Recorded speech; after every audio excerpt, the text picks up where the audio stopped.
नमस्कार, मैं मनीष शर्मा, न्यूज़ 21 देख रहे हैं। राजस्थान यूनिवर्सिटी में एक और जहां छात्र नेता शुभम रेवाड़ का आमरण अनशन लगातार सुर्खियों में है, वहीं इस आंदोलन के बीच छात्रों ने विश्वविद्यालय की बदहाल व्यवस्थाओं को लेकर भी बड़ा मोर्चा खोल दिया है। न्यूज़ 21 की टीम जब ग्राउंड जीरो पर पहुंची तो छात्रों ने बताया कि देश के बड़े विश्वविद्यालयों में गिने जाने वाले राजस्थान विश्वविद्यालय की मूलभूत सुविधाएं भी बदहाल है। छात्रों का आरोप है कि परिसर में छात्राओं के लिए पर्याप्त और साफ सुथरे वॉशरूम नहीं है और पीने के पानी की समुचित व्यवस्था नहीं है। खेल सुविधाएं बदहाल है और वर्षों से स्विमिंग पूल जैसी सुविधाएं भी छात्रों को उपलब्ध नहीं कराई गई। उनका कहना है कि यह आंदोलन केवल छात्र संघ चुनाव या राजस्थानी भाषा तक सीमित नहीं है, बल्कि विश्वविद्यालय की बदहाल व्यवस्था को सुधारने की भी लड़ाई है।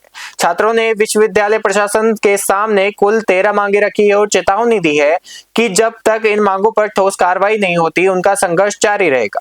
देखिए हमारी ये खास रिपोर्ट। नमस्कार, मैं हूं सोनम गुरुंग और आप देख रहे हैं न्यूज़ 21। इस वक्त मैं राजस्थान विश्वविद्यालय में मौजूद हूं, जहां पर पिछले 6 दिनों से लगातार ये छात्र जो है आंदोलन कर रहे हैं। अनिश्चितकालीन पर यहां पर बैठ चुके हैं शुभम रेवाड़। ज़रा मैं इनसे बात करना चाहूँगी। शुभम जी, सबसे पहले मैं जानना चाहूँगी कि आपका स्वास्थ्य कैसा है? बिल्कुल, देखिए आज आमरण अनशन का छठा दिन है और दिन ब दिन स्वास्थ्य में गिरावट तो देखने को मिल रही है। हेल्थ मेरी ख़राब होती जा रही है मैम। जिस तरीके से यहाँ पर बीते 6 दिनों से लगातार आप सभी लोग यहाँ पर आंदोलन कर रहे हैं, अनिश्चितकालीन पर आप बैठे हो यहाँ पर भूख हड़ताल पे। एक तरफ दिल्ली के जंतर मंतर पर 26 दिनों से सोनम वांगचुक ने यही मांग की थी जनताओं और छात्रों की। जिस तरीके से आपने देखा होता कि वहाँ पर जो है नीट पेपर लीक हुआ था, उसको लेकर सोनम वांगचुक छात्रों के लिए भूख हड़ताल पर बैठे। आज वही प्रकरण आप कर रहे हैं, लेकिन आपकी मांगे बताई जा रही है कुछ और है। मैं ज़रा जानना चाहूँगी आपकी मांगे क्या है? बिल्कुल, देखिए जो राजस्थान के गवर्नर हैं राज्यपाल महोदय, वो महाराष्ट्र से आते हैं, तो उन्होंने युवाओं पर मराठी लैंग्वेज पढ़ाने का नहीं, एक थोपने का एक आदेश जारी किया है। यानी राजस्थान के युवाओं को जबरन मराठी पढ़ाने के आदेश जारी किए हैं। राजस्थान विश्वविद्यालय में राजस्थानी जो लोकल लैंग्वेज है यहाँ की, उसका कोई रेगुलर डिपार्टमेंट नहीं है, लेकिन मराठी लैंग्वेज पढ़ाने का रेगुलर डिपार्टमेंट यहाँ खोलने के आदेश जारी किए हैं। तो अब मैं आपके मीडिया के माध्यम से राज्यपाल महोदय को एक संदेश देना चाहेंगे कि जिस संस्कृति, जिस मिट्टी से हम लोग आए हैं, तो हमें राजस्थान की इस मिट्टी ने लड़ना सिखाया है, हक और अधिकार की लड़ाई। तो अभी हम जिंदा हैं ना, तो जब तक राजस्थान विश्वविद्यालय में राजस्थानी का रेगुलर डिपार्टमेंट नहीं खुल जाता, तब तक हम लोग ये आमरण अनशन जारी रहेगा। और दूसरी जो मांग है, प्रदेश में बंद पड़े छात्र संघ के चुनाव। परिवारवाद की राजनीति से जो लोग आए हुए हैं, वो आज सत्ता में बैठे हैं। वो नहीं चाहते कि धरातल पर जो युवा संघर्ष कर रहे हैं, वो राजनीति में आगे आए, मुद्दों की लड़ाई को मजबूती से लड़ें। जिस तरीके से यहाँ पर आप सुन सकते हैं, बाला साहब ठाकरे की एक मांग थी हिंदुत्व को लेकर, लेकिन आज महाराष्ट्र में तो मराठी और हिंदी को लेकर जो हमने आंदोलन देखा, जिस तरीके से मराठी लोग हिंदुओं को मार रहे थे कि आप हिंदी बोलो। और कर्नाटक का तो बुरा हाल है, वहाँ पर कहा जाता है, साउथ में अगर आप जाएंगे तो साउथ में ये कहा जाता है कि हिंदी बोलने वाले जो है वो टॉयलेट साफ करते हैं। यूपी बिहार के लोग जो है वहाँ पर काम करते हैं, लेबर्स होते हैं, मजदूर कहा जाता है। और यही प्रकरण हमने महाराष्ट्र में देखा, जहाँ पर मराठी अगर नहीं बोलोगे आप तो मार खाओगे, दुकान बंद कर दी जाएगी। आप इस तरीके की मांग यहाँ राजस्थान में भी उठने वाली है। और जिस तरीके से अभी आपने बताया कि यहाँ पर जो है मराठी राज्यपाल आए हैं और उन्होंने ये कानून बनाया, कहीं ना कहीं आपकी मांग देखिए जायज़ भी है, क्योंकि राजस्थान में रह रहे, और अगर राजस्थानी नहीं बोलेंगे तो फिर तो मांग उठनी ही जायज़ है। हमारे साथ और भी लोग यहाँ पर है। ये राजस्थान कहते हैं वीरों की भूमि है। यहाँ पर रानी पद्मावती हो गए और तमाम जितने भी वीर हो गए, यहीं पर उन्होंने जन्म लिया था। और ऐसा प्रकरण जब सामने आता, खून नहीं खोलता आपका? देखिए, खोलता तो है, लेकिन ये प्रशासन है ही ऐसा कि हमारी बात मानता नहीं है। लेकिन हम आपके मीडिया के माध्यम से कहना चाहते हैं कि हम यहाँ पे बैठे हुए और हम जब तक हमारी जो मांगी पूरी नहीं होती, शिवम भाई जो भी डिमांड कर रहे हैं कि हमारे जो राजस्थान विश्वविद्यालय में है, जो राजस्थानी भाषा का जो डिपार्टमेंट होना चाहिए, वो जब तक नहीं होगा, जब तक हम यहाँ पे हमारा आमरण अनशन जारी रहेगा। जिस तरीके से यहाँ पर ये अनिश्चितकालीन भूख हड़ताल पे बैठ गए हैं, क्या 6 दिनों से लगातार आप लोग यहीं पर ही बैठे हो? जी, 6 दिन से यहीं पे बैठे हुए। बड़े भाई शुभम भाई 6 दिन से आमरण अनशन पे, हम सब तो इनका साथ दे रहे हैं यहाँ पे, बाकी वो है जो आमरण अनशन यहाँ पे कर रहे हैं। आप लोगों ने एक मांग तो बताई है, लेकिन मैं ज़रा जानना चाहूँगी दूसरी मांग क्या है, क्योंकि अब तक दूसरी मांग मुझे यहाँ पर पता नहीं चला है। जिस तरीके से यहाँ पर कहा जा रहा था कि आप लोगों की 2 मांगे हैं, 2 मांगों को लेकर आप यहाँ पर बैठे हैं। मैं ज़रा दूसरी मांग आपसे ही जानना चाहूँगी। मैम, दूसरी मांग छात्र संघ चुनाव के बारे में है। यहाँ देखो, पिछले 3 सालों से छात्र संघ चुनाव नहीं हो रहे। जब छात्र संघ चुनाव नहीं होते तो यहाँ का प्रशासन छात्रों की सुनता नहीं है। जब छात्र संघ चुनाव होते तो सारे छात्र नेता है वो एक्टिव रहते हैं और वीसी कार्यालय का घेराव कर लेते हैं और वीसी मैम को उसी वजह से दिल्ली आना पड़ता है। लेकिन अब छात्र संघ चुनाव नहीं हो रहे तो छात्र नेता नहीं आ रहे, क्योंकि जब किसी को कोई आउटफिट मिलता है तभी यहाँ पर आता है। जब छात्र नेता नहीं है तो वीसी मैम अपने घर पे सुती रहती है, यहाँ आती भी नहीं है, 2-3 दिन में एक बार आती है। तो अभी तक जितने भी हैं, आप लोगों ने इतना टाइम बीत गया, आप जाकर आप लोग ये मांग उठा रहे। कहीं ना कहीं देखा जाए तो उस वक्त अगर आप लोग मांग उठा ले तो शायद ये प्रकरण आपको शायद झेलना नहीं पड़ता। मैम, मांग हर साल उठती है। शुभम भैया पहले भी 1 महीने पहले आमरण अनशन पे बैठे थे, मतलब भूखे अनशन पे बैठे थे कि है ना छात्र संघ चुनाव करा जाए, लेकिन प्रशासन ने आदेश दिया, पुलिस आई और भैया को उठा के ले गई 9वें दिन पे। हर साल यही मांग रहती है कि छात्र संघ चुनाव कराओ। देखो, अब अगस्त का महीना होता है, अगस्त के बाद तो ये वैसे भी नहीं करवाते यहाँ पूरे है ना विश्वविद्यालय में, और जहाँ भी राजस्थान के जितने भी विश्वविद्यालय 3-4 महीने हर जगह धरना प्रदर्शन चलता रहता है छात्र संघ चुनाव की मांग को लेकर।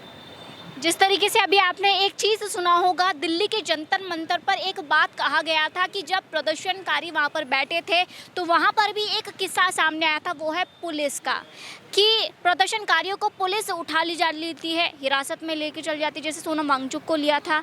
हालांकि उन्हें हॉस्पिटल में भर्ती कराया गया था, लेकिन पहले जब हुआ था तब उन्हें हिरासत में रखा था, फिर उन पर NSA लगा दिया गया था। और कुछ छात्रों का ये भी आरोप है कि उनके साथ बहुत ही बर्बरता की गई थी पुलिस वालों ने। मैं ज़रा वापस आपके पास आती हूँ। अभी जिस तरीके से उन्होंने बताया कि आपको पुलिस ने हिरासत में भी लिया था, आखिर क्या वो वजह थी? क्या आपने पीसफुली जो है यहाँ पर आप प्रदर्शन कर रहे हो, पीसफुली कर रहे थे या फिर कुछ और था? नहीं, बिल्कुल देखिए, लगातार हमेशा पुलिस प्रशासन ये चाहता है कि स्टूडेंट्स के द्वारा कुछ ऐसी घटनाएं की जाए जिससे हम उसका धरना समाप्त कर सकें। तो एकमात्र रीज़न हमारी भूख हड़ताल आमरण अनशन का यही है कि हम पीसफुल यहाँ बैठे हमारी मांग कर रहे हैं। आप हमारी इस मांग को मानिए, अन्यथा हम यहाँ हमारे प्राण न्यौछावर कर देंगे। लेकिन ये राजस्थानी भाषा की जो लड़ाई है, इसको हम लोग मजबूती से आखिरी सांस तक लड़ेंगे। आपको यहाँ पर कितना टाइम हो गया अभी? मैं ज़रा जानना चाहूँगी कि आप किस चीज़ के स्टूडेंट्स वगैरह, आपका डिपार्टमेंट क्या है और कितने ईयर हो गए? देखिए, मैं पिछले 7 साल से राजस्थान विश्वविद्यालय में हूँ और अभी मैं LLM जो है वो यहाँ से रेगुलर डिपार्टमेंट से LLM कर रहा हूँ। मैं यहाँ पर हमारे बीच महिला भी है, मैं ज़रा महिला से भी बातचीत करना चाहूँगी। मैं आपसे निवेदन करूँगी थोड़ा सा आप आगे आ जाइएगा। जिस तरीके से अभी उन्होंने बताया कि यहाँ पर प्रशासन तो खैर विफल ही बताया है, लेकिन यहाँ का जो राजस्थान यूनिवर्सिटी का जो डिपार्टमेंट है, डीन हो गए या फिर तमाम फैकल्टीज़ हो गए, उन लोगों ने आप पे क्या अभी तक ध्यान दिया, कोई बात करने की कोशिश की, या फिर राजस्थान यूनिवर्सिटी की तरफ से कोई पहल सामने आई? नहीं, हम पिछले 6 दिन से अनशन पे बैठे हैं। अभी तक प्रशासन ने आके एक बार पूछा भी नहीं कि कैसी क्या तबीयत है, ऐसा कुछ उनका जवाब नहीं आया। तो हम चाहते हैं वो आके यहाँ, और राज्यपाल महोदय से कहना चाहते हैं कि वो राजस्थानी भाषा को मान्यता प्रदान करे और उसे लागू करे। बुरा नहीं लगता आप लोगों को कि इस वक्त जो है यूनिवर्सिटी में सारे स्टूडेंट जो है पढ़ाई कर रहे हैं और आप लोग यहाँ पर बैठे हैं, और अभी भी मैं मुश्किल से हार्डली आप लोग 10 या 20 होंगे, आपको बुरा नहीं लगता इस बात का? बुरा नहीं लग रहा, हमें गर्व महसूस हो रहा है कि जब सब सो रहे हैं तब हम इस लड़ाई को मजबूती से लड़ रहे हैं। आने वाले समय में जब हमारी पीढ़ियाँ हमें पूछेगी कि जब राजस्थान की आन बान शान ये हमारी माँ है, अगर हमें हमारी माँ से दूर करने का जब काम कर रहे थे तो आप लोग कहाँ थे, तो हम ये जवाब देंगे एकदम गर्व के साथ कि हम बंद कमरे में नहीं, हम टेंट लगा के राजस्थान विश्वविद्यालय मुख्य द्वार पर इस लड़ाई को मजबूती से लड़ रहे थे। मैं एक चीज़ और जानना चाहूँगी अभी आपसे, जिस तरीके से दिल्ली में जंतर मंतर में प्रोटेस्ट हुआ, छात्रों पर लाठीचार्ज किया गया, जिस तरीके से आपने वो तमाम फोटेज देखी थी, लेकिन जेनजी का भी प्रदर्शन आपने देखा, किस तरीके से उन्होंने गलत तरीके से पोर्ट्रेट किया, प्रधानमंत्री मोदी को गाली देना, उनके बारे में गलत सलत बोलना, मतलब जो भी है जेनजियों का जो ये एक नया रूप सामने आया था। Do you agree this thing? नहीं, बिल्कुल देखिए, इसमें मैं जैन जी की कहीं ना कहीं गलती नहीं बताऊंगा। अगर प्रधानमंत्री जी पहले दिन मीडिया के सामने आकर ये बोलते हैं कि पेपर लीक जैसी घटनाएं अगर देश में हुई है तो इसकी जिम्मेदार हमारी सरकार है, क्योंकि अभी हम रूलिंग पार्टी है, आगे से ऐसी घटनाएं नहीं होगी। तो आज ये जो क्रिएटिविटी जेनजी सामने लाए ये उन्हें मौका ही नहीं मिलता। यानी आप आज भी आरोप जेनजी पे लगा रहे हो। आप देखिए अगर प्रधानमंत्री जी पहले दिन आते तो आज ऐसी सिचुएशन क्रिएट नहीं होती। शुभम जी, आप शुभम रिवाड़ नाम है आपका, ठीक है। अभी आप राजस्थान से, और राजस्थान में हिंदुत्व को लेकर और एक बात कहा जाता है कि यहाँ पर जो है वीरों की भूमि जिसे कहा जाता है। क्यों कहा जाता है? क्योंकि यहाँ पर राजाएं रहे हैं, उनका जन्म हुआ है और उन्होंने ना जाने कितने सारी लड़ाई लड़ी है। लेकिन कहीं ना कहीं अभी आपने जेनजी को कहा कि आप उन्हें गलत नहीं ठहराते, लेकिन प्रदर्शन में एक चीज़ सामने आया था, वो था हिंदू और मुस्लिम। आप समझ ही गए होंगे मैं कहाँ बात करने वाली हूँ। हालांकि हमारा चैनल जो है किसी भी धर्म को लेकर प्रमोट नहीं करता, लेकिन मैं ज़रा आपसे जानना चाहूँगी क्या वो सही था या गलत था? देखिए, ना तो हमने कभी हिंदू मुस्लिम सीखा और ना राजस्थान विश्वविद्यालय में राजनीति करते हुए मेरे को पिछले 7 साल हो गए किसी धर्म, किसी जाति, किसी व्यक्ति विशेष को देखते हुए हमने किसी विद्यार्थी को हमसे नहीं जोड़ा। हमारे पास हिंदू, मुस्लिम, सिख, ईसाई जो भी आया हमने उसे हमारा भाई बहन माना और राजस्थान विश्वविद्यालय में उसकी मदद करने का काम की। जो नेता इस जो हिंदू मुस्लिम की राजनीति करते हैं उसको जगाने का काम आज की जेनजी कर रही है। हमने कहीं इस प्रोटेस्ट में हिंदू मुस्लिम की राजनीति नहीं देखी। आप देखिए तमाम जेनजी जो हिंदू, मुस्लिम, सिख, ईसाई सब लोग सड़कों पर थे और एकजुट थे कि हम एकजुट हैं। जब भी हमारे आँच आएगी, हमारे विद्यार्थियों पर आँच आएगी तो सब लोग मजबूती से एक साथ थे। तो ये हिंदू मुस्लिम की राजनीति है, ये कैंपस के अंदर आज तक कभी आई नहीं है, ना कभी आएगी और ना ही देश में कहीं हम लोग ऐसी राजनीति को बढ़ावा देंगे। जिस तरीके से यहाँ पर मैं एक चीज़ देख सकती हूँ कि पीछे विवेकानंद जी का आप पोस्टर में देख सकते हो, स्टूडेंट रिवॉल्यूशंस, हंगर स्ट्राइक, और विवेकानंद जी की फ़ोटो है, महात्मा गांधी जी की फ़ोटो है, भगत सिंह की फ़ोटो है। मैं ज़रा जानना चाहूँगी इन पोस्टर्स के माध्यम से आप क्या संदेश देना चाहते हो हमारे दोस्तों? हम इस पोस्टर के माध्यम से यही संदेश देना चाहते हैं कि जो पीछे भगत सिंह जी है यहाँ पे, वो उन्होंने आखिरी जो उनकी सांस थी ना, उन्होंने हार नहीं मानी थी। उसी तरह हम यही संदेश देना चाहते हैं इस राजस्थान विश्वविद्यालय के एक छात्र को, प्रशासन को और यहाँ के राज्यपाल जी को और सरकारों को कि हम यहाँ पे अपने प्राण न्यौछावर कर देंगे, लेकिन यहाँ से उठेंगे नहीं। हमारा चाहे अनशन अगर आप ज़बरदस्ती तोड़वाने की कोशिश करोगे तो हम उसके साथ सत्य की लड़ाई को मजबूती के साथ लड़ेंगे। और आप आओ, हम ये नहीं चाहते कि हम यहाँ पे कुछ भी शांति भंग करें। हम चाहते हैं कि प्रशासन की तरफ से, सरकार की तरफ से और राजस्थान विश्वविद्यालय का जो भी एक प्रशासन है वो आए और हमसे बात करे कि आपकी मांगी क्या है। लेकिन पिछले 6 दिन से प्रशासन से, ना सरकार से एक व्यक्ति भी ना यहाँ पे आया, ना हमारी बातों को सुनने को तैयार है। मतलब नज़रअंदाज किया जा रहा है। हाँ, साफ साफ नज़रअंदाज किया जा रहा है। और कुछ लोग कह रहे होंगे कि भाई चलो आपकी मांगी क्यों नहीं सुन रहे। तो देखो भाई, ये तो छात्र एकता की बात आ रही है। अगर आप सब लोग मिलके ही यहाँ हमारा साथ नहीं दोगे ना, तो ये चीज़ आगे ऐसे हो जाएगी एकदम ख़त्म। अगर मान लीजिए सरकार और राजस्थान यूनिवर्सिटी की तमाम फैकल्टीज़ अगर आपको नज़रअंदाज कर दे, 1 महीना बीत जाए, क्योंकि सोनम वांगचुक 26 दिन तक भूख हड़ताल पे बैठे थे अनिश्चितकालीन पर। अब उनकी मांगे तो खैर केंद्रीय मंत्री ने सुन लिया, लेकिन यहाँ पर अगर आपकी मांगे नहीं सुनी जाती तो क्या आप 1 महीना 2 महीना ऐसे ही बैठे रहोगे? देखिए, आपकी मीडिया के माध्यम से मैं बता देना चाहता हूँ कि हम सत्य की लड़ाई को बहुत मजबूती से लड़ेंगे। और इस बार बात राजस्थान विश्वविद्यालय की आंगन में, तो हम अपने जो आखिरी सांस होती है ना, वहाँ तक लड़ेंगे। और आप देखो, आप भी यहीं हो, हम भी यहीं हैं, प्रशासन भी यहीं है और विश्वविद्यालय का जो ये आंगन है ये भी यहीं है, छात्र भी यहीं है। कौन कहाँ जाता है, क्या होता है, इन कुछ अगले दिनों में वो आपको पता लग जाएगा। वैसे भी जिस तरीके से यहाँ पर बात की जाए कि अगर देखा जाए, यहाँ पर मुझे एक चीज़ और क्लियर करना है। जिस तरीके से आप लोगों ने बोला कि राजस्थानी लैंग्वेज को भी यहाँ पर बढ़ावा देना चाहिए, मराठी लैंग्वेज कहीं ना कहीं इसका बहिष्कार होना चाहिए राजस्थान में, लेकिन राजस्थान में बाहर के भी स्टूडेंट्स आते हैं। क्या आपको नहीं लगता है हिंदी को, मतलब आप हिंदी को छोड़कर राजस्थानी को भी यहाँ पर करके आप फिर इस पर बात करोगे कि नहीं, ये भी थोपना ही हुआ, कहीं ना कहीं आप उन पर भी ये गलत नैरेटिव बनाने की कोशिश कर रहे हो? मैं पहली बात तो ये कहना चाहता हूँ कि ये राजस्थान विश्वविद्यालय है, अगर इसमें राजस्थानी भाषा नहीं होगी तो हम दूसरी भाषा को कैसे आने देंगे। अगर बाहर से बच्चे यहाँ पर आ रहे हैं, वो नहीं चाहते राजस्थानी अडॉप्ट करना, तब क्या करोगे आप?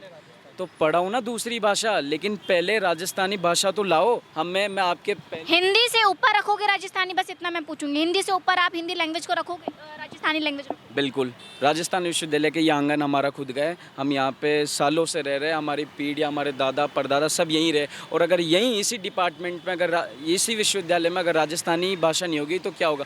और पहली बात ये बता दो, हम जब गाँव जाए और यहाँ पे कोई पढ़ के जाए तो मका बडेड़ा काय के अरे यार तू कशी लैंग्वेज सीख रहा है, यार तू कशी भाषा सीख रहा है, तू काइले बजा रहे हो, छोटे पढ़ बताना। जब मारवाड़ी ना रहे हो, हम आने वाले हमारे छोटे भाइयों को बहनों को हम क्या सिखाएंगे कि अरे यार हिंदी बोलो। और अभी आप लोगों को देखने के बाद तमाम राजस्थान के लोग ये करने लगे जो महाराष्ट्र में हो रहा है। फॉर एग्जांपल मैं बाहर से आई हूँ, मैं हिंदी बोलती हूँ, मुझे राजस्थानी समझ नहीं आती। अगर आप लोग मेरे पे थोपोगे कि आप राजस्थानी लैंग्वेज बोलो नहीं तो आपके साथ बुरा होगा, या फिर उनको गलत तरीके से आप पोर्ट्रेट करोगे, तब आपको बुरा नहीं लगेगा? फिर देखो, मेरा किसी भी धर्म से न किसी भी लैंग्वेज से कोई आपत्ति नहीं। यहाँ पर धर्म की बात नहीं हो रही, नेशनल की बात करो आप। हाँ, तो सबसे पहले मातृभाषा लाओ ना। जैसे अपने भारत में मातृभाषा हिंदी है, वैसे ही राजस्थानी में राजस्थानी भाषा तो बोली जाए। राजस्थानी विश्वविद्यालय में कोई सी भी भाषा है, इंग्लिश है, फ्रेंच है, फॉरेन लैंग्वेज है, कुछ भी बच्चा कोई सी भी लैंग्वेज बोले। लेकिन हम यहाँ पे आम विद्यार्थी जो राजस्थान विश्वविद्यालय के आम छात्र हैं, वो कम से कम इतनी तो मान्यता दो विश्वविद्यालय कि हम यहाँ पे हमारा राजस्थानी भाषा का डिपार्टमेंट हो, ताकि हम पढ़े वहाँ पे। जिस तरीके से अभी आप देख सकते हैं तमाम यहाँ पर जो है छात्र जो बैठे हुए, उनकी सिर्फ एक ही मांग थी कि जिस तरीके से यहाँ पर प्रशासन ने इन पे थोपा है, और इन्होंने जिस तरीके से कहा कि राज्यपाल ने एक बात कहा है कि यहाँ के बच्चों को मराठी बोलना पड़ेगा। जो महाराष्ट्र में हमने वो प्रकरण देखा, और अब कहीं ना कहीं इस राजस्थान यूनिवर्सिटी में ये तमाम बच्चे जो है कहीं ना कहीं झेल रहे हैं, और शुभम रेवाड़ जी इनका नेतृत्व कर रहे हैं। पिछले 6 दिनों से ये भूख हड़ताल पे बैठे हैं। अब देखना ये दिलचस्प होगा कि सरकार कब इनकी मांगे सुनती है, कब राजस्थान यूनिवर्सिटी इनकी बातें को मानती है। फिलहाल आप देखते रहिए न्यूज़ 21। जय हिंद।